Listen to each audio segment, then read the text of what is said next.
Hello students. Today we will discuss about gravitation and gravity. ठीक है, gravitation. What is gravitation? ठीक है, अब ਤੇ ਕੋਈ ਵੀ ਟੂ ਬੋਡੀਜ਼ ਨੇ, ਮਤਲਬ ਇਸ ਯੂਨੀਵਰਸ ਦੇ ਵਿੱਚ ਕੋਈ ਵੀ ਟੂ ਬੋਡੀਜ਼ ਨੇ, ਉਹਨਾਂ ਦੇ ਵਿੱਚ ਇੱਕ ਫੋਰਸ ਲਾਈ ਕਰਦੀ ਆ। ਠੀਕ ਹੈ, ਜੇ ਇਹਦੇ ਕਰਕੇ ਉਹ ਇੱਕ ਦੂਜੇ ਵੱਲ ਅਟਰੈਕਟ ਹੁੰਦੇ ਨੇ, ਉਸਨੂੰ ਅਸੀਂ ਗ੍ਰੈਵੀਟੇਸ਼ਨ ਕਹਿੰਦੇ ਹਾਂ। ਠੀਕ ਹੈ, ਕੋਈ ਵੀ ਬੋਡੀਜ਼ ਹੋ ਸਕਦੀਆਂ ਨੇ। Gravitation is the name given to the force of attraction between any two bodies of the universe. It was discovered by Newton in year 1665 when he saw an apple falling down the tree. Gravitation ਕੀ ਹੁੰਦੀ ਆ? ਇੱਕ name ਆ ਕਿਹਦਾ?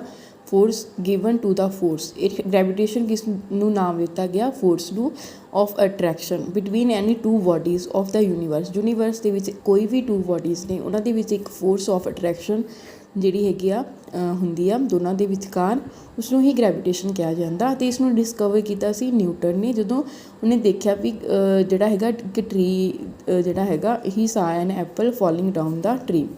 Gravitation ਕੀ ਹੈ? ਇੱਕ weakest force ਹੁੰਦੀ ਆ। ਠੀਕ ਹੈ, ਅਤੇ and Newton's law of gravitation. ਅਤੇ ਉਹਨੇ ਮਤਲਬ ਗ੍ਰੈਵੀਟੇਸ਼ਨ ਕੀ ਹੁੰਦੀ ਹੈ? ਇੱਕ ਫੋਰਸ ਆਫ ਅਟਰੈਕਸ਼ਨ ਆ ਜਿਹੜੀ ਕਿਸੇ ਵੀ ਟੂ ਬੋਡੀਜ਼ ਦੇ ਵਿੱਚ ਲੱਗਦੀ ਆ। ਠੀਕ ਹੈ, ਅਤੇ ਨਿਊਟਨਸ ਲਾ ਆਫ ਗ੍ਰੈਵੀਟੇਸ਼ਨ ਕੀ ਹੁੰਦਾ? ਨਿਊਟਨ ਨੇ ਇਹ ਮਤਲਬ ਜਿਹੜੀ ਹੈਗੀ ਆ ਇਸ ਨੂੰ ਡਿਸਕਵਰ ਕੀਤਾ ਸੀਗਾ, ਉਹਦੇ ਨਾਮ 'ਤੇ ਹੀ ਇਸਨੂੰ ਨਿਊਟਨਸ ਲਾ ਆਫ ਗ੍ਰੈਵੀਟੇਸ਼ਨ ਜਿਹੜਾ ਹੈਗਾ ਕਹਿਣ ਲੱਗ ਗਏ।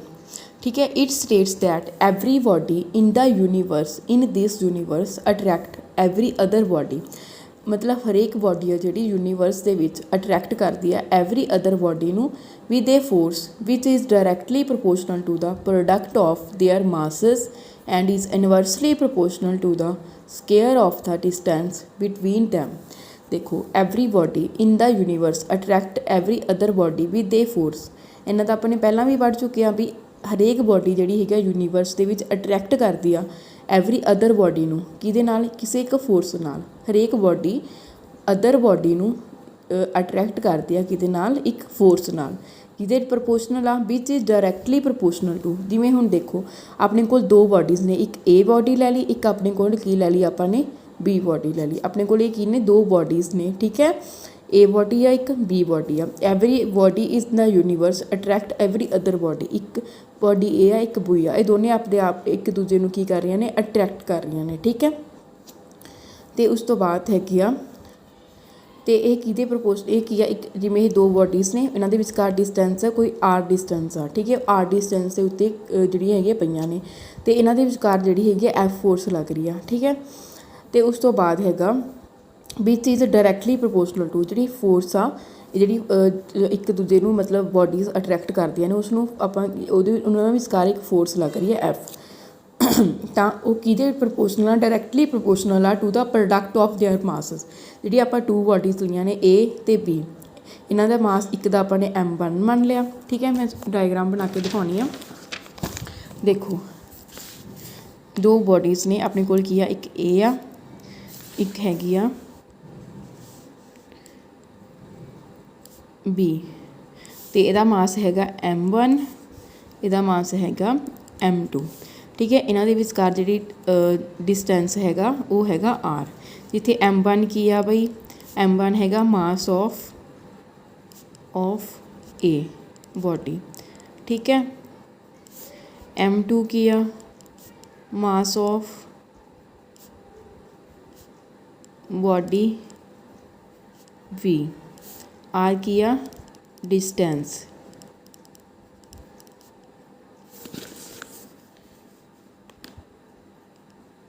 Between A and we.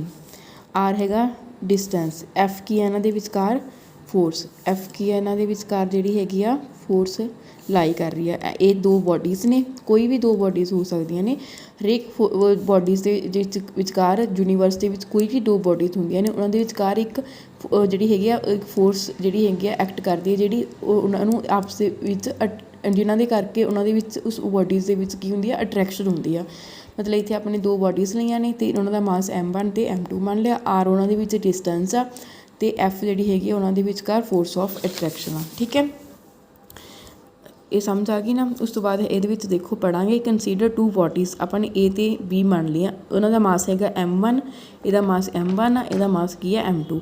R ਕੀ ਆ ਡਿਸਟੈਂਸ ਆ ਬਿਟਵੀਨ ਦੇਅਰ ਸੈਂਟਰ, ਉਹਨਾਂ ਦੇ ਸੈਂਟਰਸ ਦੇ ਵਿਚਕਾਰ ਜੇ ਆਪਾਂ ਇੱਥੋਂ ਲੈ ਕੇ ਇੱਥੇ ਤੱਕ ਡਿਸਟੈਂਸ ਬਣੀਏ, R ਕੀ ਆ ਡਿਸਟੈਂਸ ਆ, ਤੇ F ਕੀ ਆ ਫੋਰਸ ਆਫ ਅਟਰੈਕਸ਼ਨ ਆ ਜਿਹੜੀ ਉਹਨਾਂ ਦੇ ਵਿੱਚ ਲੱਗ ਰਹੀ ਆ।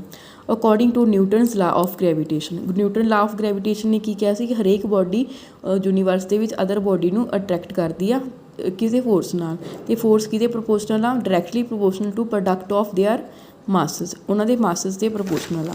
ਠੀਕ ਹੈ, ਪਹਿਲਾਂ F ਜਿਹੜੀ ਆਪਾਂ ਨੇ ਫੋਰਸ ਮੰਨੀ ਆ, ਦੇਖੋ F ਫੋਰਸ ਆ, ਇਹ ਕਿਹਦੇ ਪ੍ਰਪੋਰਸ਼ਨਲ ਆ, M1 M2। ਠੀਕ ਹੈ, ਉਹਨਾਂ ਦੇ ਮਾਸਸ ਦੇ ਪ੍ਰਪੋਰਸ਼ਨਲ ਆ। ਅਤੇ F ਹੋਰ ਕਿਹਦੇ ਪ੍ਰਪੋਰਸ਼ਨਲ ਆ, ਉਹਨਾਂ ਦੇ ਵਿਚਕਾਰ ਜਿਹੜਾ ਡਿਸਟੈਂਸ ਆ R ਆ, ਉਹਦੇ ਇਨਵਰਸਲੀ ਪ੍ਰਪੋਰਸ਼ਨਲ ਆ ਉਹਦੀ ਸਕੇਅਰ ਦੇ। ਠੀਕ ਹੈ, ਇਹ ਹੁੰਦਾ ਇਨਵਰਸ ਸਕੇਅਰ ਲਾ। ਮਤਲਬ ਫੋਰਸ ਕਿਹਦੇ ਪ੍ਰਪੋਰਸ਼ਨਲ ਆ, M1 ਅਤੇ M2, ਮਤਲਬ ਇਹਨਾਂ ਦੋਨਾਂ ਦੇ ਮਾਸ ਦੇ ਪ੍ਰੋਡਕਟ ਦੇ ਪ੍ਰਪੋਰਸ਼ਨਲ ਆ, directly proportional to the product of their masses and is inversely proportional to square of distance between them, ਇਹਨਾਂ ਦੇ ਵਿਚਕਾਰ ਜਿਹੜਾ ਡਿਸਟੈਂਸ ਆ ਉਹਦੇ ਸਕੇਅਰ ਦੇ ਇਨਵਰਸਲੀ ਪ੍ਰਪੋਰਸ਼ਨਲ ਆ। ਤਾਂ ਉਸ ਤੋਂ ਬਾਅਦ ਜਦੋਂ ਆਪਾਂ ਇਨਵਰਸ ਹਟਾ ਦਾਂਗੇ, ਠੀਕ ਹੈ, ਫਿਰ ਇਹਨੂੰ ਆਪਾਂ ਕੀ ਕਰ ਦਾਂਗੇ, ਇਕੱਠੇ ਲੈ ਲਾਂਗੇ, F proportional to M1 M2 upon R square. ਉਸ ਤੋਂ ਬਾਅਦ ਆਪਾਂ ਨੇ ਕੀ ਕੀਤਾ, ਪ੍ਰਪੋਰਸ਼ਨੈਲਿਟੀ ਹਟਾ ਕੇ G ਲਗਾਤਾ, M1 M2 ਅਪੋਨ R ਦੀ ਸਕੇਅਰ। G ਕੀ ਆ, universal constant of gravitation. G is the constant of proportionality and called universal gravitational constant। ਠੀਕ ਹੈ, ਇਹਦੀ ਵੈਲਿਊ ਹੁੰਦੀ ਆ 6.67 into 10⁻⁻11 newton metre square kg -2। ਹੁਣ ਇਹ ਕਿਵੇਂ ਆਈ ਦੇਖੋ, ਆਪਣੇ ਕੋਲ ਕੀ ਆ, F ਇਜ਼ ਇਕਲ ਟੂ, ਹੁਣ ਜੇ ਆਪਾਂ ਇਹਨੂੰ G ਨੂੰ G ਦੀ ਵੈਲਿਊ ਕੱਢਣੀ ਆ ਤਾਂ F R ਜਿਹੜਾ ਹੈਗਾ ਉੱਪਰ ਚਲਾ ਜਾਊਗਾ, R ਜਿਹੜਾ ਹੈਗਾ ਉੱਪਰ ਚਲਾ ਜਾਊ, ਨੀਚੇ ਕੀ ਆ ਜਾਊਗਾ M1 M2। ਹੁਣ ਆਪਾਂ ਨੇ G ਦੀ ਜਿਹੜੀ ਹੈਗੀ ਆ ਯੂਨਿਟ ਕੱਢਣੀ ਹੈ, ਫੋਰਸ ਦੀ ਕੀ ਹੁੰਦੀ ਆ ਨਿਊਟਨ, R ਦੀ ਕੀ ਹੁੰਦੀ ਆ ਡਿਸਟੈਂਸ ਆ ਮੀਟਰ ਸਕੇਅਰ, ਅਤੇ ਮਾਸ ਦੀ ਕੀ ਹੁੰਦੀ ਆ ਕਿਲੋਗ੍ਰਾਮ, ਇਹਦੀ ਆਪਣੇ ਕੋਲ ਕੀ ਹੈਗੀ ਸਕੇਅਰ। ਦੋ ਮਾਸਸ ਹੋ ਗਏ ਨਾ, ਹੁਣ ਆਪਾਂ ਲੈ ਦਾਂਗੇ ਉੱਪਰ ਨਿਊਟਨ ਮੀਟਰ ਸਕੇਅਰ kg -2। ਠੀਕ ਹੈ, ਇਹ ਹੋ ਗਈ ਇਹਦੀ ਯੂਨਿਟ, ਅਤੇ ਇਹਦੀ ਵੈਲਿਊ ਹੈਗੀ ਆ, G ਦੀ ਵੈਲਿਊ ਹੈਗੀ ਆ 6.67 10⁻⁻11। ਅੱਗੇ ਆਪਣੇ ਕੋਲ ਆ ਯੂਨਿਟ ਲੱਗ ਜੂਗੀ, ਇਹ ਹੈਗੀ ਆ ਨਿਊਟਨ ਮੀਟਰ ਸਕੇਅਰ kg -2।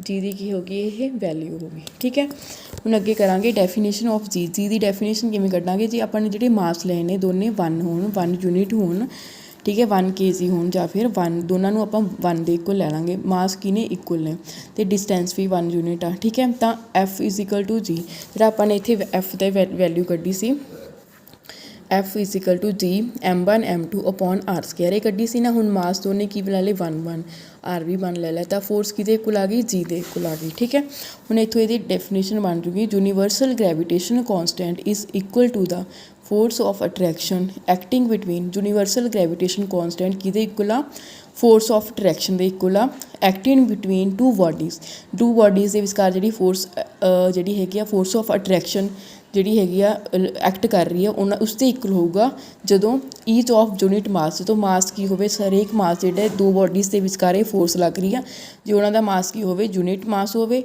ਅਤੇ whose centres are placed unit distance apart, ਅਤੇ ਉਹਨਾਂ ਵਿੱਚ ਜਿਹੜਾ ਡਿਸਟੈਂਸ ਹੋਵੇ ਉਹ ਵੀ ਯੂਨਿਟ ਹੋਵੇ। ਜਦੋਂ ਮਾਸ ਵੀ ਦੋਨੇ ਯੂਨਿਟ ਹੋਣ ਅਤੇ R ਵੀ 1 ਹੋਵੇ, ਤਾਂ ਫੋਰਸ ਕਿਹਦੇ ਇਕੁਅਲ, ਤਾਂ ਯੂਨੀਵਰਸਲ ਗ੍ਰੈਵੀਟੇਸ਼ਨ ਕੌਂਸਟੈਂਟ ਕਿਹਦੇ ਇਕੁਅਲ ਆਉਂਦਾ, ਫੋਰਸ ਆਫ ਗ੍ਰੈਵੀਟੇਸ਼ਨ। ਗ੍ਰੈਵੀਟੇਸ਼ਨ ਕੀ ਆ, ਇੱਕ ਸਕੇਲਰ ਕੁਆਂਟਿਟੀ ਆ। ਠੀਕ ਹੈ, ਅਤੇ G ਦੀ ਵੈਲਿਊ ਹੈਗੀ ਆ 6.67 10⁻⁻11 ਨਿਊਟਨ ਮੀਟਰ ਸਕੇਅਰ kg ਜਿਹੜਾ ਹੈਗਾ -2। ਠੀਕ ਹੈ ਬੱਚੇ, ਗ੍ਰੈਵਿਟੀ ਜਿਹੜਾ ਹੈਗਾ ਆਪਾਂ ਬਾਅਦ 'ਚ ਡਿਸਕਸ ਕਰਦੇ ਹਾਂ। Please share, subscribe and like my channel and this video.